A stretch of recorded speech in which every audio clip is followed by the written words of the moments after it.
How's it going, everybody? Welcome back to another edition of the Go Forward Show. We've got Larry Brooke, who is the editor and CEO of Southern Jewish Lifestyle. Life, yeah. Life, perfect. And thanks, buddy. Appreciate you, and appreciate you coming on and saying hi. Yeah, it's great to be with you. Yeah. So tell us a little bit about yourself, your publication, and what have you been up to this week at NRB? Oh goodness, it's been a marathon. I can imagine. So Yeah, I getting do. to the tail end of it. Oh yeah. Let's go. Let's go. So I do Southern Jewish Life, and for 36 years we've covered the Jewish communities of the Deep South. Okay, that's cool. Based out of Alabama, Nice. Birmingham, Yeah. and we also do Mississippi. Of course, they had the synagogue arson last month. We've been heavily Yikes. covering that. Oof. Louisiana and the Florida Panhandle, which is basically lower Alabama anyway. Yep. And we do some stuff in neighboring states. Okay. And over the years, we were covering so many stories about Christian supporters of Israel Yeah.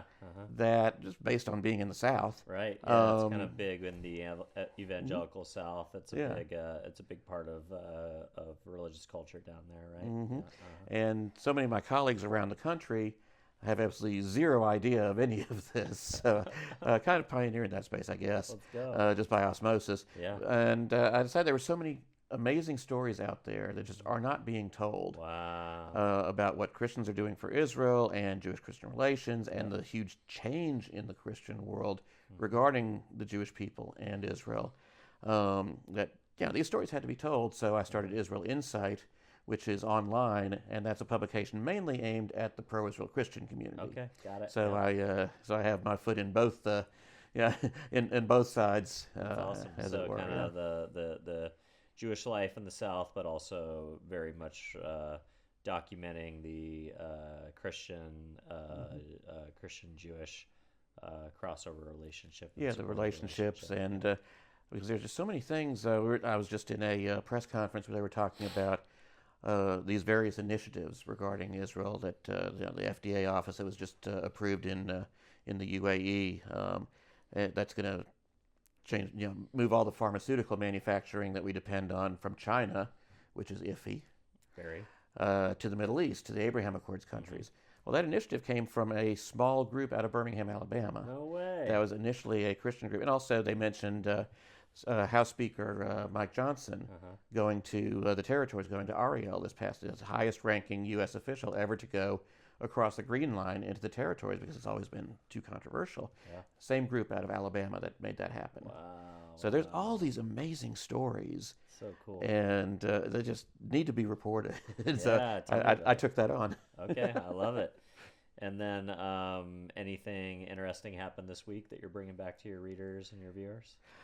Oh, just so many stories, and just going back and trying to catalog everything that's happened. But also, I've been here to tell people about a new initiative that I've been involved in coming out of Israel that's going to totally change mental health care.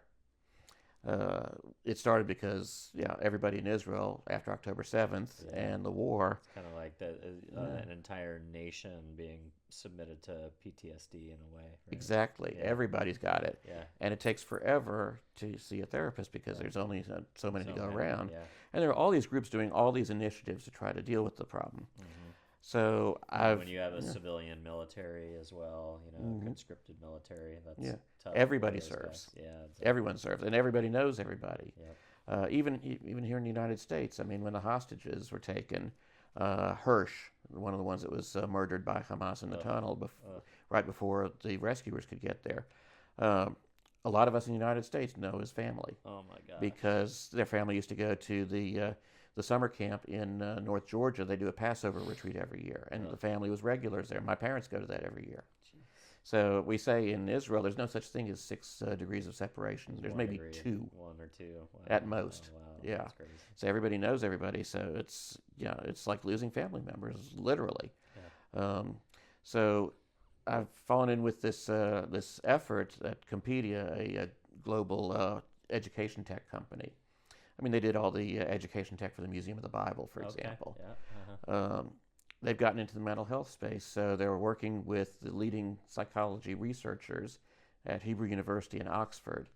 that have developed the latest techniques for treating PTSD. Okay, so what do you do with it now? When you can train therapists, but Yeah. there's only so many therapists. So Compedia, being a tech company, has developed an app, and using closed AI, not the open AI that takes in everything. Just this is focusing solely on this curriculum. Uh, Doing this app with avatars, so someone can go into this virtual clinic, talk to the receptionist, who will then take you to the proper clinic room. So if it's PTSD, you go there. We've got autism treatment, teaching emotional identification and response, because that's the key to autism. ADHD, the clinical trials for the course of therapy that we're using on this app. Once you finish that, chances are you don't need those ADHD drugs anymore. Wow. It kind of refocuses amazing. the brain, so you don't need them anymore. Yeah. We've got an extreme grief thing, something for first responders, because all the All the stuff crazy that stuff they see. Wow, that's amazing. All these different planks, and it's going to be an online clinic that anyone can go to anytime, accessible, much more affordable, Yep. and it'll answer the incredible demand. And there's so many people who need mental health treatment and Yeah. don't seek it because of the You see, expense, the the ads of inconvenience. companies like BetterHelp on YouTube. Every third ad is from some Mm-hmm. kind of online mental health. And Mm-hmm. people. I don't know. I've only gone to counseling. I went to it once when I was a young person. Mm-hmm. Only because my insurance allowed 5 Mm-hmm. visits a year, and I was like, yeah, why not? Yeah. I didn't have any reason other than to go and check it out. Mm-hmm. And I had 5 visits on my health that was covered my health insurance. So I figured I might Mm-hmm. as well use all the little perks and benefits of my health Yeah. plan. And I'd always heard people say therapy isn't just for, people who are in bad shape. You should go to therapy even if you're not in bad shape. Mm-hmm. And it was fun, but I didn't feel like I needed it beyond what I was willing to get for free. Oh yeah, and we are talking with insurance companies Nice. to make it part of their part coverage. plans and coverage. Yeah. But this is rather than some of these have models where they do like an online therapist. This is VR, virtual avatars that are trained in the AI. So you're not talking to an actual person, Yeah. and the program, of course, remembers you and works with you once they figure out what your needs are and individualize the treatment based on your responses. So they learn about you, and so this has a chance to revolutionize how. It's a brave new world. Yeah. That's pretty cool. Yeah. So, when I think of Jewish life, I think of, my 10 years in Los Angeles, Oh, yeah. all my Jewish friends in the Mhm. entertainment industry, and Yep. Beverly Hills, and, different neighborhoods within Los Angeles. Mhm. Or I think of like the communities in New York and Mhm. stuff like that. What's it like? What does Jewish life look like in the South, and how is it different? And Oh, how it's is it different. similar? Yeah, I'd It's love very to. different. Yeah, I'd love to. Because I've spent some time in the South, but can't remember if I ever encountered any Jewish communities or not. One thing that was really neat. Mhm. I went to South by Southwest one time, Mhm. and there was the Schusterman Foundation. Oh yeah, yeah. They hosted a Seder dinner Mhm. at South by Southwest. Ooh, nice. And somehow I got invited. I don't know Mhm. how. Mhm. I'm not Jewish. I'm Christian, but I was invited by a friend or something like that, and I Mhm. went, and I was like, wow, this is such a cool experience. And Oh then, yeah. I'd been to a few Seder dinners in LA, Mhm. invited by families and friends, on Mhm. just random, nights, and, with a smaller group, but it was cool to kind of go to this larger one. But Mhm. that was a really neat experience, to kind of Oh, be yeah. in Austin, Texas, and do that as part of the South by Southwest programming. Mhm. But yeah, just be curious, how Mhm. how is life different or Mhm. similar? Well, actually, we usually we have about half of the people at our seders are not Jewish. Oh, interesting. Okay. Various friends that we invite and so forth, and we've got some that are actually regulars every year. And at this point, they know the Seder better than a lot of Jews know. But yeah, first of all, L.A. Around our parts of the country, L.A. is either Lower Alabama or Louisiana. So Yep, right. it's like when I say Philadelphia, is that Mississippi or Pennsylvania? Anyway, but yeah, being Jewish in the South is a bit of a different animal. And yeah, my mother grew up in New Jersey, so Okay, I do know a little bit Yeah, about so you had about some the time northern there thing. before you Yeah. before you and the family. But yeah, I'm born and raised in Birmingham. Wow. So, but yeah, being a Jew in the South, it's different because, well, we're in the proximity Well, your of. accent. I've never heard a Jewish person with a Southern accent in my Oh, whole you life. you should have heard my Aunt Elsie when she would speak Yiddish in her thick Southern Oh, my accent. goodness. People would call our synagogue on the day she volunteered each week just to hear her pick up the phone. Oh my gosh. Temple Beth Ale, this is ALC. I mean, So fun. but yeah, it's yeah. So we're in the Bible Belt, and I tell Northerners who move to the South that the second question they're going to get when they move in is, so what church do you go to? Sure. And I tell them it is perfectly acceptable to say the Jewish church. Oh, cool. Of course, even though we don't use the term church, but Yeah, still it's a I go to common synagogue. parlance. Yeah. But the main thing is that if you take your faith seriously, you get respect. Right. So that's, yeah, and a lot of people are like from up north because there's so many Jews around there. Cultural Jews, Oh, yeah. not practicing or devout. But in the South, to have any form of Jewish life, you have to work at it. Yeah, it's kind of like being Christian in L.A. Yeah, I can see that. I can definitely see that. And yeah, because there are only enough people in the community, so someone has to step up and do this if there's going to be a community. Right. When the president of the temple in Jackson, Mississippi, the one that had the fire, the arson, when he spoke at Central Synagogue in Manhattan a couple weeks ago, he said something that I joke all the time, a variant of it. I always say that there are more Jews in certain apartment buildings in Brooklyn than in the entire state of Mississippi. That's wild. But also, being Jewish in the South, it's not just the activity level. So we have a high affiliation rate, but also with the Christian community, there's so much interest in the Jewish community and so much love for Israel and admiration for the Jewish community. But there are so few of us to go around. So a lot of people, I mean, the number of times, the number of times that I've been the first Jew anyone's ever met. Wow. I mean, just, So I feel that we have kind of an added responsibility that we have to be able to answer the questions and to teach, and we have to be willing to do that too. Sure. So that's also part. But because Birmingham, we've got 6,300 Jews in Birmingham. But it's funny because people think that there's so many more of us because we're so active and so involved. When I would give tours of our synagogue and do the Q&A, one of the things I would open up with is, how many Jews do you think there are in Birmingham? Metro area of 1.1 million. And 25,000, 30,000. Like, no, back then it was 5,200. Wow. And that just blows everybody's mind. Like, that's it. Well, we've only got, 3 synagogues in Birmingham. So if we had 25,000, then we'd have to have really large buildings, big. or very few people involved. That's wild. So as a publisher, big topic this week has been AI. You and I already had a little bit of a discussion on how you're using it for this really inciting mental health project. But as a publisher, living in a world where 60% of Google searches now no longer return with a click.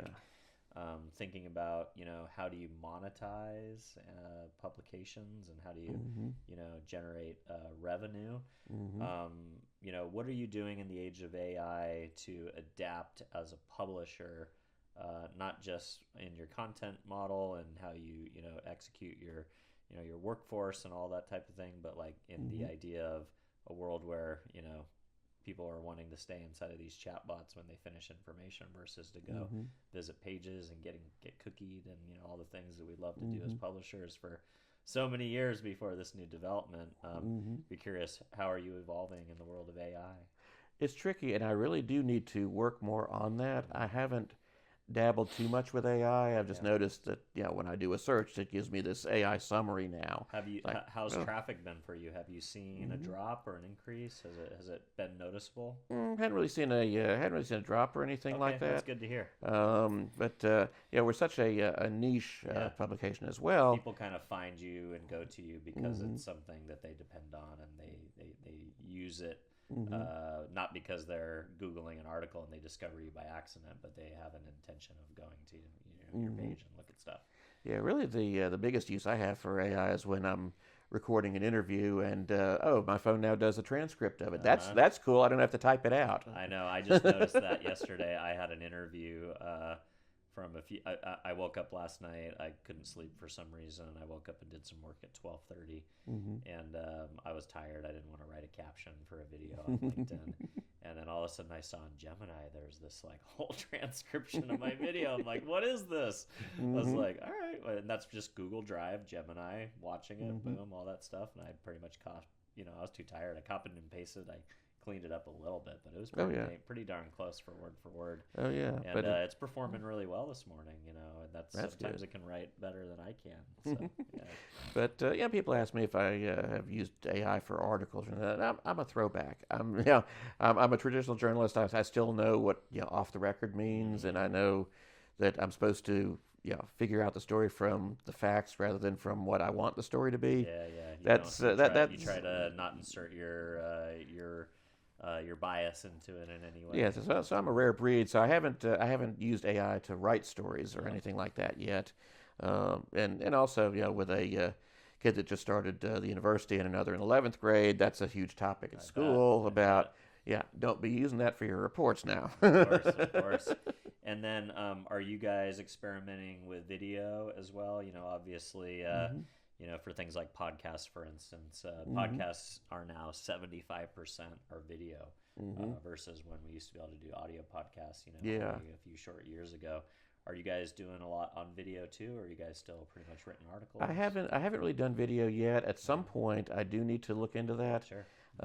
The only video connected to us is my brother has done kind of a satire column in the back of the magazine for 30 years.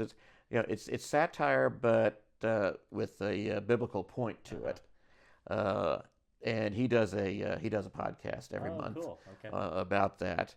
He's got a warped sense of humor. One might say irreverent. Kind of runs in the family. So at some point I am going to do that. But doing 2 magazines, and as I say, I'm editor, publisher, chief cook, bottle washer, etc. So as I said, there's only so many hours in the year to knock stuff out. The list of articles that I have to finish right now. Well, you're doing the Lord's work. We'll appreciate you coming on, Larry, spending a little bit of time sharing your publication with our audience. If folks want to read along or follow, where would you like to send folks? So our Substacks for Southern Jewish Life. So it's southernjewishlife.substack.com. And Israel Insight for the pro-Israel Christian community, israelinsight.substack.com. And the PTSD and mental health stuff will be a Nest Clinic. It's not up yet. Don't go looking for it yet. We'll get there. It should be out this fall, so keep an eye out for it. We will do so. Thank you, sir. Appreciate you coming on. Thank you so much. Cheers. Thanks.